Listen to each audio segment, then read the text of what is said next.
Welcome back to Morning Trade Live. It's time now for the big picture. So let's welcome in Cooper Howard, Director and Fixed Income Strategist, Schwab Center for Financial Research. Okay, we got that CPI print cooler than expected. We saw a little bit of a dip in the 10-year. It's picked up a little bit, but it seems to be just hovering around that key 4% level. What do you make of it? Yeah, so I think that it was an interesting report, and there's really two ways that I'm looking at it, Sam. One is from an absolute basis, the other is from a relative basis. And if you look at it at a relative basis, the good news is that it came in below expectations. So it seemed like the market cheered that a little bit. Like you mentioned, treasuries rallied off the back of that a little bit. But then if you look at it on the absolute basis, the concern is still that inflation is above 2% target that the Fed has. So that's obviously not a good thing, not good news. I think given that it wasn't a surprise to the upside though, Sam, that really opens the door for that 25 basis point rate cut next week. Yeah, and there is an expectation that the Fed will just walk through that door. I'm just wondering then what your expectations are for sort of what happens next. Given, as you mentioned, when you look under the hood, some of the concerning trends that lie below the surface of the headline. Yeah, and I think that that's also a very interesting thing is kind of what happens next.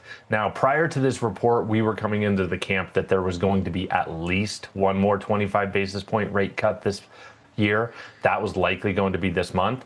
Now, odds are more leaning towards another rate cut in December, but I still think that it's a little bit early to determine that. It's going to really depend upon how the market or how the economy develops. A concern, though, is that we're not getting that regular flow of data. If we look under the hood of inflation in this CPI report, there's some tariff impact, but there's also some roll off of what had happened coming out of COVID. So, for example, we saw owner's equivalent of rent. That continues to move lower. That's a large component for CPI.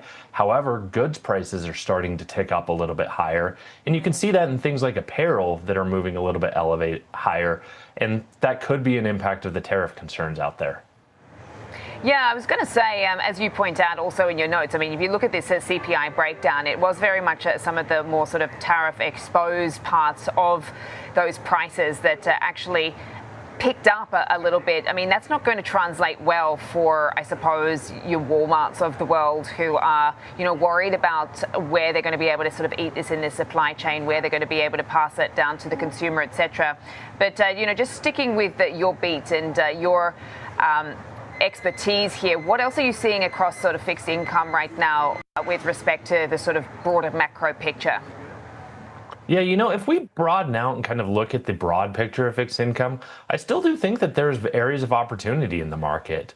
Like you'd mentioned, yeah, we did see a little bit of a pullback in terms of the 10-year yield, and we're right now hovering around that psychological level of 4%.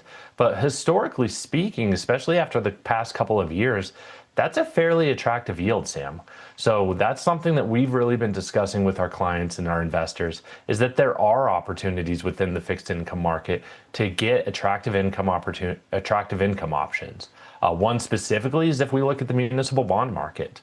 We think that compared to the corporate bond market, one, you don't have to be in too high of a tax bracket because munis pay interest income that's exempt from federal income taxes usually. So they can be an attractive investment option for higher net worth investors.